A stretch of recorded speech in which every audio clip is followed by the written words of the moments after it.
C'est un premier corner. Dans cet intervalle, ça revient sur Krunic. La frappe enchaînée. Elle est déviée. Le match est lancé pour les Milanais. 8 minutes de jeu. Franck-Yannick Kessié inscrit son tout premier but en Coupe d'Europe. Et il place Milan sur la bonne voie en vue d'un potentiel 8e de finale. Il y allait tranquillement, hein. On a vu ça. Potentiel à optimiser forcément du côté milanais. Oui, sachant que dans l'espace, Raphaël Leao qui part à gauche, qui donne le tournis, la frappe enchaînée. Voilà la vitesse, la percussion que ce change, c'est que maintenant il faut marquer 2 buts au lieu d'un qui aurait pu suffire. Allez, bon ballon d'Ivanic et Ben qui loupe totalement le cadre. Ce stade-là de la compétition dans la nouvelle formule. De Gage dans la surface, la bonne remise vers Falcinelli, la reprise pour un garçon qui a marqué une fois en international gabonais. On cherche une déviation. Non d'ailleurs. Regardez là encore au deuxième poteau.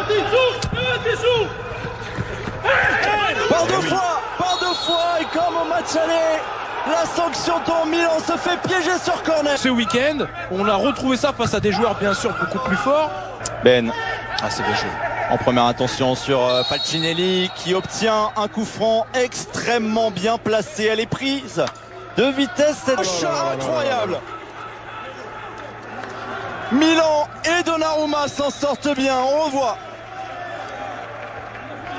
Son équipe va mal. Allez, et encore Ben, le bon contrôle dans la surface, l'enchaînement.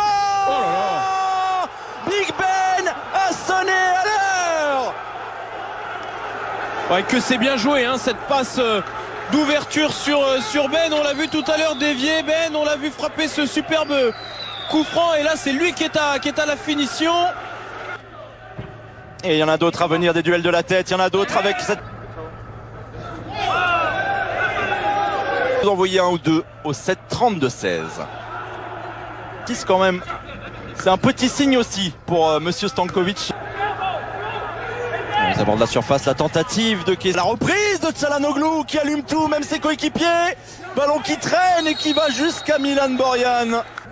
Alors c'est un non-choix, mais il n'avait pas joué depuis 10 mois si je prends un peu. L'idée c'était de mettre Mandzukic, mais on a bien vu qu'il n'était pas prêt. Sur les temps de match.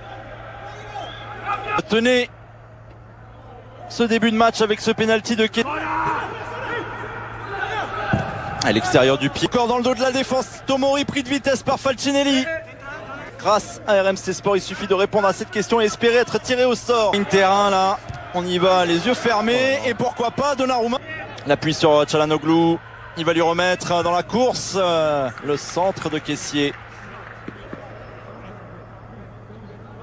Le danger revient avec le centre de Calabria. Diogo Dalot en face à face, gagné par Milan. Mais Çalhanoğlu. Et ça pouvait être un petit peu dangereux tout de même pour Milan Borjan. Mais vigilant. Le portier a fait des essais, figurez-vous, à Boca Juniors puis River Plate lorsqu'il était plus jeune. Le but de ce nouveau transversal, c'est de découvrir vraiment tout ce qui se cache derrière l'homme. Milan.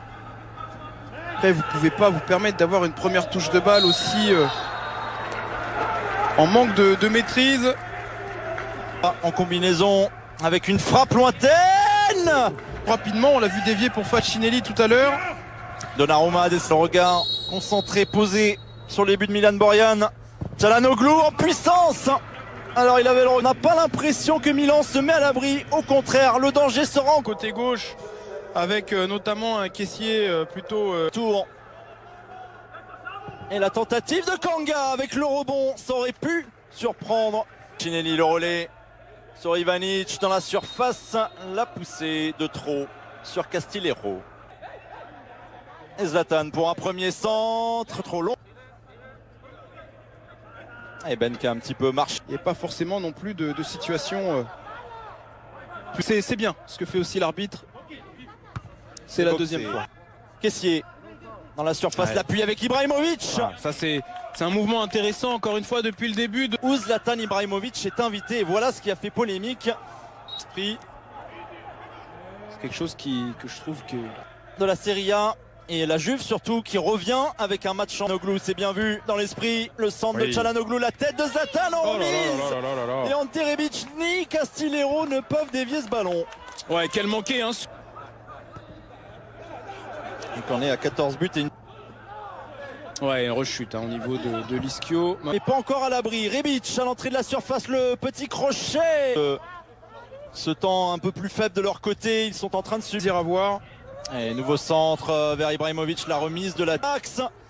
Le décalage sur la droite, la montée. Ce centre-tir qui ne donne rien. Il y avait des vraies opportunités pour l'équipe. Vous voyez, un peu comme un combat sans qu'on a... Ils sont là retombés absolument partout, les Serbes. Et finalement, le coup de sifflet de Monsieur Manzano va avec Çalhanoğlu. Il récidive avec Rebic en appui à se trouver sur des petits espaces, dans des petits périmètres. La finalité n'y est pas. Et puis surtout, avec Ivanic, c'est contré. Mirko Ivanic, le maître à jouer, le chef. Mais ses soucis sont encore réellement présents sur les corners. Son dos. Ibrahimovic qui remet sur Rebic. Kanga de l'espace, ça manque un tout petit peu de presser et là c'était le cas. Et le coup franc pour Ibrahimovic. Le boulet de canon dans la niche. Ça aurait été intéressant aussi de voir les deux sur le terrain. Pour ses coups francs, la remise, l'arrêt incroyable et le raté derrière de Gobelic. Voilà pourquoi ce garçon est si...